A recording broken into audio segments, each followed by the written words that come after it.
It was 3:07 a.m. when the pounding started. Not a knock, a crash. The kind that tells you trouble isn't asking permission. Marcus jolted awake, his heart steady but alert, the way it had been trained to react. Years in the Navy had burned one lesson into his soul: hesitate once, and you die. From downstairs came the heavy thud of boots, glass shattering, and someone shouting, "Police! Open up!" But Marcus knew real cops didn't break locks before announcing themselves. He rolled out of bed, silent, the floor cold beneath his feet. His wife clutched their son, whispering, "Marcus, what's happening?" He raised a hand, "Stay quiet." The shadows downstairs moved fast.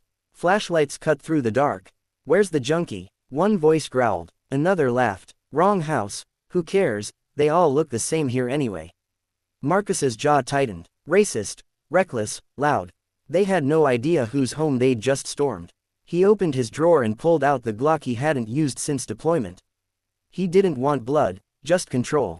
He moved like a ghost down the hallway, muscles remembering every drill, every ambush, every hostage rescue. When the first officer kicked the living room door open, Marcus was already there. "Freeze," he said, voice low, calm, and terrifyingly precise.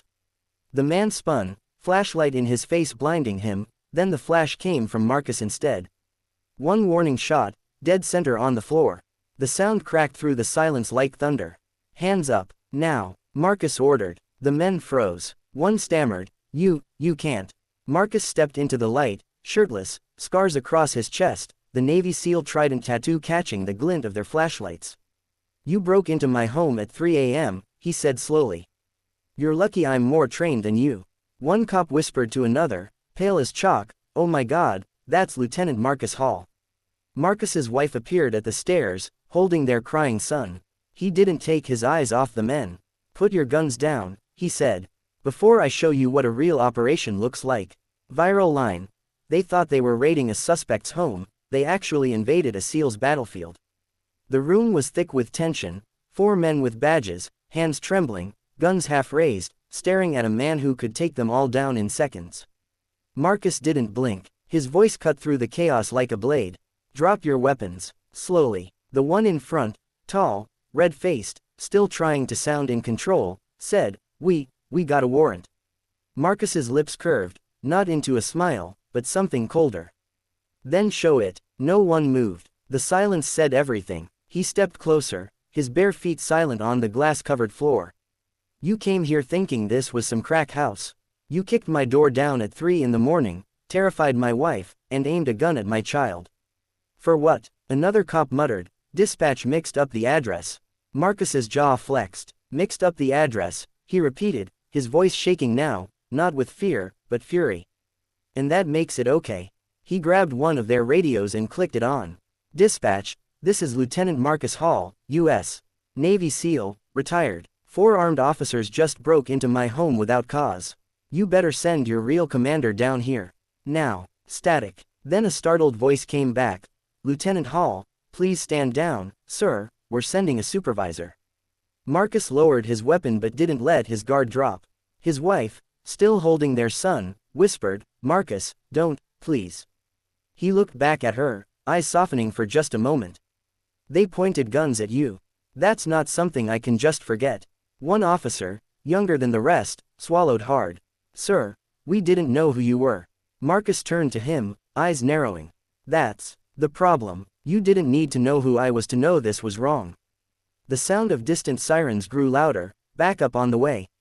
But this time, not for Marcus. Viral line. They came to make an arrest, but they just confessed to the wrong man. Red and blue lights flashed outside the shattered windows, painting the living room in chaos. Neighbors stood on their porches, phones recording every second. The 4 cops who had broken in were now frozen in shame, their faces pale under the flashing lights. A black SUV pulled up fast, and a commanding voice shouted, "Everyone stand down." Captain Reeves stepped out, older, calm, but the fury in his eyes was unmistakable when he saw Marcus. "Lieutenant Hall, what the hell happened here?" Marcus pointed at the men. "Ask your boys. They broke in, no warrant, wrong house, guns out, racial slurs. My son could have been killed." Reeves turned slowly toward his officers. "Is that true?" No one answered, just silence. The kind that exposes guilt louder than words ever could. Sir. One tried to speak. Dispatch. Shut up. Reeves barked. He looked around the room. The broken door, shattered glass, a terrified family. You think this is how we protect people? Marcus's wife, her hands still shaking, whispered, they said they were looking for a suspect. But they didn't even ask for a name before breaking in. Reeves rubbed his temples, anger and embarrassment mixing in his tone. Lieutenant, I promise this will be handled internally. Marcus stepped closer, eyes steady. No, this won't be buried under, internal. You'll handle it publicly. You'll let every family watching know this can't keep happening. Outside, more officers arrived, but instead of surrounding Marcus, they surrounded their own. Handcuffs clicked. One of the trespassing cops protested, Captain, we were just following. Reeves cut him off cold. You followed hate, not orders. Marcus took a breath, finally lowering his weapon completely. You broke into a SEAL's home thinking you were above the law, he said quietly. Turns out, the law just found you. His son peeked from behind his mother, eyes wide but safe now. Marcus crouched, held his child close, whispering, it's over, buddy. Daddy's home. Viral line. They thought they were serving justice, but justice was standing right in front of them, armed and awake. The next morning, the footage was everywhere. News helicopters circled over the neighborhood. Every channel ran the same headline. Racist police raid wrong home, Black Navy SEAL fights back. Clips showed the broken door, the body cam footage from the arrested cops, and a calm, commanding Marcus standing in his living room, barefoot, gun lowered, but voice steady as stone. The internet exploded with support. Hashtags trended overnight. People called him a hero, a symbol, a man who stood where others would have fallen silent. Marcus didn't care about fame. He just cared that his son slept safely beside him now. But as he watched the coverage, his phone buzzed, an unknown number. Lieutenant Hall. The voice was deep, familiar. This is Director Shaw, Federal Bureau of Investigation. We've seen the footage, and we need to talk. Marcus's eyes narrowed. Why would the FBI want to talk to me? Because, Shaw said, pausing for effect, those four weren't supposed to be on duty last night. Their squad was suspended 2 weeks ago for misconduct. Someone ordered that raid, off the books. Marcus's pulse slowed. You're saying it wasn't a mistake? Not even close, Shaw replied. Someone wanted you provoked, or worse. We think this goes higher than the department. Marcus looked at his wife, then out the window where reporters still waited. His instincts, sharp, unrelenting, told him this wasn't over. Then find out who signed the order, he said. Shaw's tone dropped lower. Already working on it. But Marcus, be careful who you trust. This wasn't a random break-in. It was a setup. Marcus's fingers clenched around his phone. The rules had changed again. This wasn't about race anymore. It was about power. Viral line. They broke into the wrong house, because someone powerful wanted to break the right man. Marcus didn't sleep that night. Every creak in the floor sounded like a warning. Every shadow near the window made him reach for his gun again. His wife tried to calm him, but he could see the same fear hiding in her eyes, fear that this wasn't over, that the people who sent those cops might come back. By dawn, his phone buzzed again, a message, encrypted, no sender ID. It only said, you should have stayed silent, SEAL. He stared at it for a long moment, jaw tightening. Then he took his keys, kissed his wife's forehead, and said quietly, lock the doors. Don't open for anyone but me. He drove straight to the police department. Cameras followed him all the way, reporters shouting questions. Lieutenant Hall, who do you think ordered the raid? Are you afraid for your safety? He didn't answer. He walked straight inside. Captain Reeves met him at the entrance, looking like he hadn't slept either. Marcus, you shouldn't be here.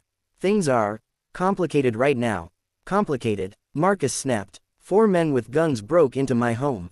I'm not walking away until I know who sent them. Reeves glanced around, lowered his voice. Between you and me, those orders didn't come from us. Someone in the mayor's office called it in. They said it was an urgent narcotics lead. False paperwork, fake signatures, clean enough to pass through for one night. Marcus's mind started connecting dots, the late-night dispatch, the silence from internal affairs, the way his address was targeted. They wanted me angry. They wanted me on camera. Reeves nodded slowly. Looks that way. And Marcus, I've seen the file they forged. It had your name on it, said you were running weapons from your service days. Marcus froze. His chest burned with disbelief. So they're trying to turn me into the criminal. Reeves's voice dropped lower. They underestimated one thing. Marcus met his eyes. What's that? You're not just some veteran. You're the man who trained half the special ops in this state. Marcus exhaled slowly, calm returning to his voice. Then it's time they learn I don't just defend my family, I defend the truth. Viral line. They built a lie around my name, now I'll burn it down with facts.